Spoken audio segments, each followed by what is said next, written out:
So you wanted ways to teach multiplication in an engaging way or reviewing multiplication. So one of my favorite games of all time for anything, but really multiplication, is of course on Brain Pop, and there are 16 games related to multiplication, but this one right here. So it's multiplication blocks. So this is number 2, but this is my top game ever. So you think you're really smart as a teacher and you try to play this and it actually gets harder to go. So if you're sitting in class, the kids have to say what two factors, yeah, equal this. So let's see here, this would be 6 and 2, 4 and 3, but it has to be in order. So right here, oh, I have to hit play. Let me hit play. Okay, 1. So they have to be sitting right next to each other.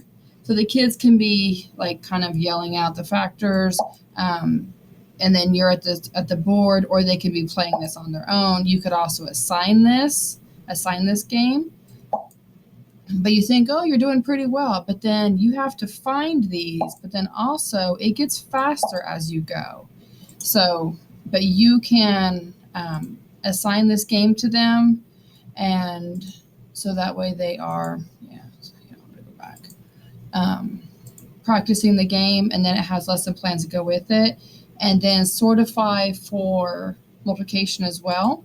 If you have not played Sortify, you have buckets at the bottom, and you get to name your bucket. So multiples of 3, multiples of 4, factors of 24, what times 6 equals multiple of 10. And then some of these are lower points and higher points. And so then let's see here, what times 6, multiple of 10. Okay, so at least 10. And then you can hit submit bucket, and you're like, no, I'm all done, I'm finished. And then it will actually give you points or take away points. You can do snap thoughts on it and say, oh, okay, I chose this one because it was a 0 at the end, and you can type this. And then I chose that because it's a multiple of 10 if it's a 0 at the end.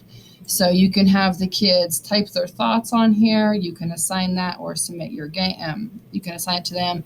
They can submit that to you. So my top 2 things for multiplication, I don't care what grade, but the fact fluency with the multiplication, what was that called? Multiplication game. Multiplication blocks. Yeah, multiplication blocks. And then sometimes I switch it up. I do multiplication blocks, then addition blocks, and then you really have to think in your head, am I adding, am I multiplying? So it's great. And then if you know fractions, then Satisfaction is also a great game. But those are the games I really like for multiplication, or teaching or building the fluency. And then for just teaching multiplication in general, I think having races with the larger numbers, so like 2-digit by 2-digit, 3-digit by 2-digit, but using different methods. So one person that likes lattice can use lattice, one person likes partial product can use partial product, and then somebody can do the traditional algorithm, or I'll have them race me.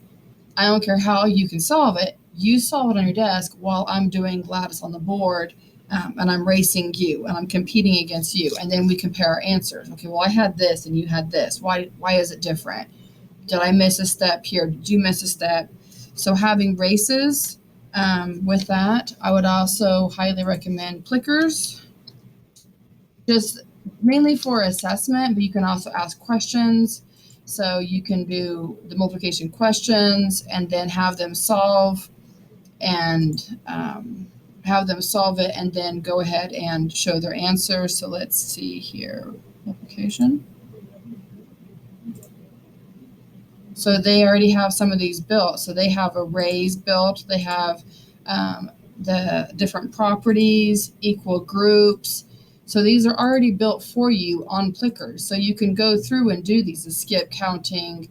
So you can go through Plickers, go through game or Brain Pop, or do a lattice raise, beat Mrs. Trujillo at the front of the board.